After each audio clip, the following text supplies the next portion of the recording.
ഒരുപാട് younger ജനറേഷനെ inspire ചെയ്യുന്നുണ്ട്. ഇപ്പം വിവേക് ഓബ്രോയ് ആണെങ്കിലും തമിഴിലെ സൂര്യയൊക്കെ ആണെങ്കിലും പലപ്പോഴും മോഹൻലാൽ ആ ചെയ്ത രംഗം അത് ഭയങ്കരമായി ഇംപ്രസീവ്. സൂര്യയുടെ ഒരു ഇൻ്റർവ്യൂവിൽ അദ്ദേഹം നമ്പർ 20 മദ്രാസ് മെയിലിലെ രംഗങ്ങൾ വളരെ ക്യാച്ചിയാന്ന് പറയുകയുണ്ടായി. കമ്പനിയിൽ ഈ പേപ്പർ വെയിറ്റ് കറക്കുന്ന സീന് ഭയങ്കരമായി വിവേക് ഓബ്രോയ് ഇഷ്ടമാണെന്ന് മനസ്സിലായി. പലപ്പോഴും ഒരുപാട് യങ്ങർ ജനറേഷനെ ഇൻസ്പയർ ചെയ്തിട്ടുണ്ട്.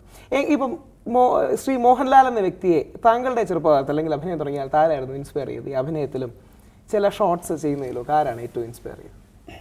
ഇപ്പം 2-3 കാര്യങ്ങളാണ്. ഒന്ന്, ഞാനൊരു പിൽക്കാലത്തൊരു സിനിമാ നടനാകണം അല്ലെങ്കിൽ ആയി മാറുന്നൊന്നും വിചാരിച്ച ആളല്ല. അതുകൊണ്ട് സിനിമ കാണുക എന്നുള്ള ഒരു ഇത്രയേ ഉള്ളായിരുന്നു. അതിലേക്ക് ഇതാണ് എൻ്റെ ഹീറോ. സിനിമയിലായതിനു ശേഷം നമ്മൾ പല സിനിമകളെ കാണുമ്പോൾ നമ്മൾ അറിയാതെ നമ്മളെ ഒത്തിരി ഇൻസ്പയർ ചെയ്ത ആക്ടേഴ്സുണ്ട്. അതിപ്പോൾ ഏത് നല്ല നടനും നമുക്ക് ദൈവം തന്നെയാണ്. ഓർമ്മിച്ചിരിക്കാന്ന് പറഞ്ഞാൽ ഒത്തിരി ചേഞ്ച് ചെയ്തൊരു ഫിലിം അങ്ങനെ ഒരുപാട് കാണുമല്ലോ. കാരണം ഒരു ലാലേട്ടൻ്റെ സിനിമകൾ കണ്ട് സിനിമയിലേക്ക് ഇറങ്ങി ഒരുപാട് പേരുണ്ട്. പക്ഷേ ഇതെന്തറിയാം, നമുക്ക് ഞാൻ ഒരു വർഷം 36 സിനിമകൾ വരെ ചെയ്ത വർഷങ്ങളുണ്ട്.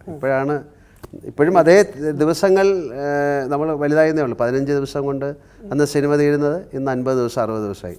അപ്പോൾ വളരെയധികം സിനിമ കാണാനുള്ള സന്ദർഭം ഉണ്ടാകാറില്ല. പിന്നെ സിനിമ കാണുക എന്ന് പറയുന്ന ഒരു ആർട്ടാണ്.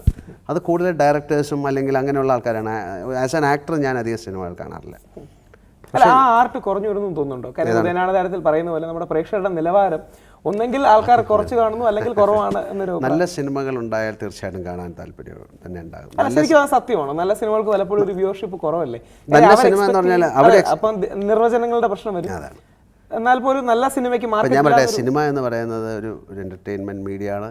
അത് മാസിന് വേണ്ടിയിട്ടുള്ളതാണ്. അപ്പം മാസിനെ സാറ്റിസ്ഫൈ ചെയ്യാൻ വേണ്ടിയിട്ടുള്ള എല്ലാ കാര്യങ്ങളും അതിൽ ചേർത്തേ പറ്റുള്ളൂ. അത് നല്ല സിനിമ എന്ന് അല്ലെങ്കിൽ അത്തരം പേഴ്സണൽ സിനിമകൾ ഉണ്ടാക്കുന്നവർ അങ്ങനത്തെ സിനിമകൾ ഉണ്ടായിക്കോട്ടെ. അത്തരം സിനിമകൾ കാണാൻ ആഗ്രഹമുള്ളവർ അതിനെ കണ്ടുകൊട്ടെ.